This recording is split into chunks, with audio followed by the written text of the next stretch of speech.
देखो, बात जो वैसे है ना, जले पे नमक छिड़कने वाला काम करती है। जैसे कि ये कुत्ते फिलहाल में डिस्टर्ब कर रहे हैं बीच में भौंक भौंक के, वैसे ही जब बात चल रही थी, वनराज पहले से ही डिस्टर्ब था। जब काव्या घर पहुंच गई, जब उसको पता चल चुका है कि वी को सब कुछ पता है, मतलब जब ये बात काव्या को पता चली, जहां पे काव्या ने जाते जाते अनुपमा को हक किया और बोला मुझे क्यों ऐसी गट फीलिंग हो रही है कि वी को सब पता है।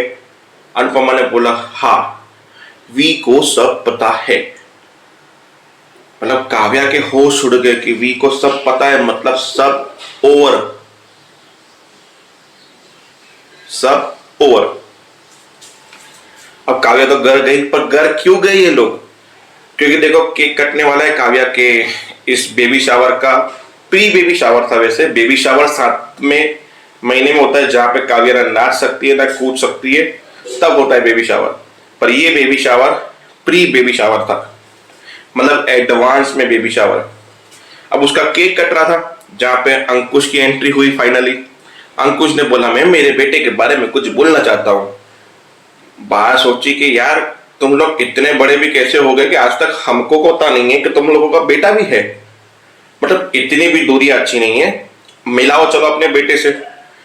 फिर कुछ लोगों को ऐसा लगा जैसे कि हमारे तोशु को कि किसी को, कि ये अपने साले को बेटा बोल रहा है, कितना महान इंसान है। बोला नहीं, बात कुछ और लग रही है मुझे। उसकी एंट्री हुई रोमिल की, उसका नाम रोमिल है। मैं मेरे और बरखा के बेटे की बात नहीं कर रहा हूं, मेरे छोटे बेटे की बात कर रहा हूं, जो मेरा बेटा है, बरखा का नहीं। रोमिल की एंट्री हुई, रोमिल आया जहां बरखा बड़की के इसको घर में नहीं आना चाहिए था। अनुपमा समझाओ समझाओ, तुम तो सबका स्टैंड लेती हो, सही का साथ देती हो, ये वो। अनुपमा चुप थी। बरखा और बोली अनुपमा कुछ तो बोलो। अनुज तो नहीं बोलेगा कि वो उसका भाई है, भाई का सपोर्ट करेगा, तुम तो कुछ बोलो। अनुपमा चुप थी।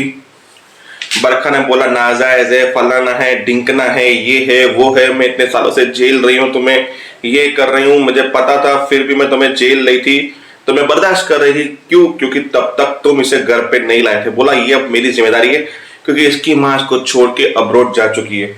अब ये बेटा यहीं रहेगा क्योंकि ये मेरा बेटा है। ये घर अनुज का है, तो अनुज डिसाइड करेगा कि मुझे और मेरे बेटे को यहाँ पे रहना है कि नहीं, क्योंकि मैं अब मेरे बेटे के साथ रहूंगा, फिर चाहे इसका बढ़िया हाउस में रहूं या कहीं और रहूं। उसने डीसी ने बता दिया। वापस से बरखा बोला अनुपमा कुछ बोलते क्यों नहीं? बा ने बोला ये क्या ही बोलेगी, ये क्या कोई मुखिया है कहीं की जो डिसाइड करेगी? बोला आप भी जैसे मुखिया ही मानते हो, हर छोटी प्रॉब्लम में अनुपमा अनुपमा अनुपमा करते हो, तो मैं क्यों ना करूं?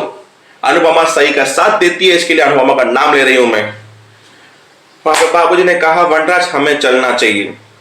जाते जाते वनराज ने इससे पहले कह दिया था कि देखो बरखा, गलती तुम्हारी नहीं है, तो गलती का बोझ भी तुम नहीं उठाओगे। क्योंकि बरखा ने कह दिया था अनुपमा को, अनुपमा बताओ मुझे, अगर ये बच्चा वनराज का होता, जब तुम्हारी शादी वनराज से हुई थी और अपना नाजायज बच्चा लेके आते, क्या तुम उसे एक्सेप्ट करती?